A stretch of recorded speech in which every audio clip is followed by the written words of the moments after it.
CCFFL Week 3, where legends are made or something like that. Friends, Romans, fantasy football enthusiasts, lend me your attention spans. Week 3 of the CCFFL is upon us. Yes, already. Time flies when you're obsessing over spreadsheets and questioning your life choices. This week promises thrilling matchups, questionable trades, and enough trash talk to fill a landfill. Buckle up. So, what's the big deal about Week 3? Well, aside from being 1 week closer to finding out who among us is truly a fantasy football mastermind, it's a chance for redemption.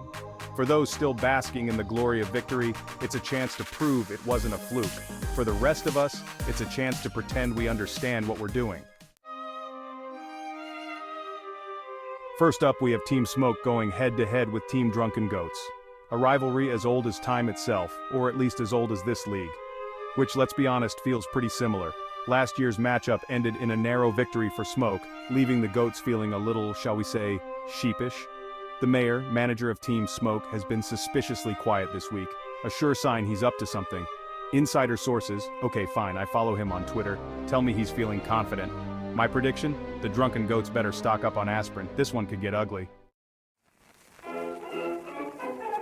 Next we have the O Whales facing off against Team Toby. The Whales have had a whale of a time so far, starting the season strong.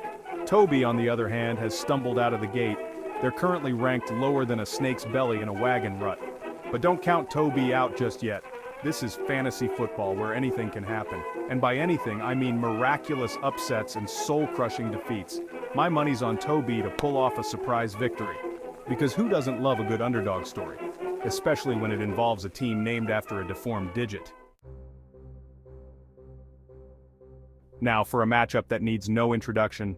Commissioner Pines versus B. Wright, the reigning champion against the guy who makes the rules. It's personal, it's heated, it's probably going to be a pretty standard fantasy football game. But that doesn't mean we can't make it exciting. These two teams are evenly matched, with rosters that would make even the most seasoned fantasy player drool. I predict a nail-biter, with B. Wright edging out a victory by a field goal. Or maybe a safety. Look, I'm not a psychic, okay? Section 5, Villains, Empires, and Inevitable Triumphs. Moving right along, we have the Villains taking on the NAC. The NAC, known for their ruthless dominance and uncanny ability to draft future Hall of Famers, are the team to beat this year. The Villains, meanwhile, are hoping to avoid another season of villainy. Let's be real, this one's not going to be pretty. The NAC is a well-oiled machine, while the Villains are, well, they're still trying to figure out how to turn the machine on.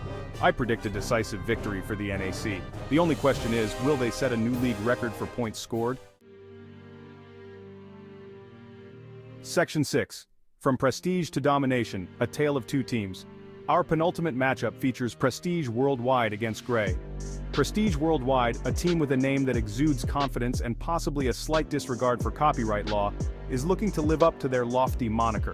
Gray, on the other hand, is shrouded in mystery. Who are they? What are their goals? Are they even real people or just a figment of our collective imaginations? The world may never know.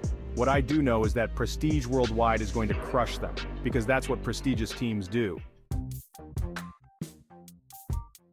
Section 7, Kickers, Bulls, and a whole lot of fantasy points. Finally, we have the Kickers squaring off against Taurus.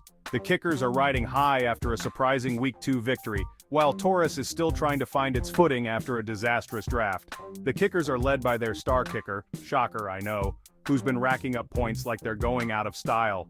Taurus, meanwhile, is hoping for a miracle. And by miracle, I mean a meteor strike that postpones the game indefinitely. I'm predicting a high-scoring affair, with the Kickers ultimately kicking Taurus right back into the fantasy cellar. Section 8, Game of the Week, Tank versus WTE, an unlikely showdown. And now, the moment you've all been waiting for, or at least the moment you've been scrolling for, the Game of the Week. This week, it's a clash of titans, a battle for the ages. Okay fine, it's Tank versus WTE, but still it's more exciting than you might think. Tank, a team named after what I can only assume is their manager's preferred mode of transportation, has been the surprise package of the season so far. WTE, meanwhile, is a team of seasoned veterans who are used to being at the top of the standings. This one's a tough one to call. On the one hand, you have Tank's momentum and sheer unpredictability. On the other hand, you have WTE's experience and superior firepower. In the end, I think Tank's going to pull off the upset. Section 9, the final whistle, for now. So there you have it, folks. Another week of CCFFL action, chock full of drama, intrigue, and questionable fantasy football decisions. May your trades be favorable, your players stay healthy, and your internet connection remain strong. Until next week, happy drafting. Or, whatever it is you people do when you're not watching football.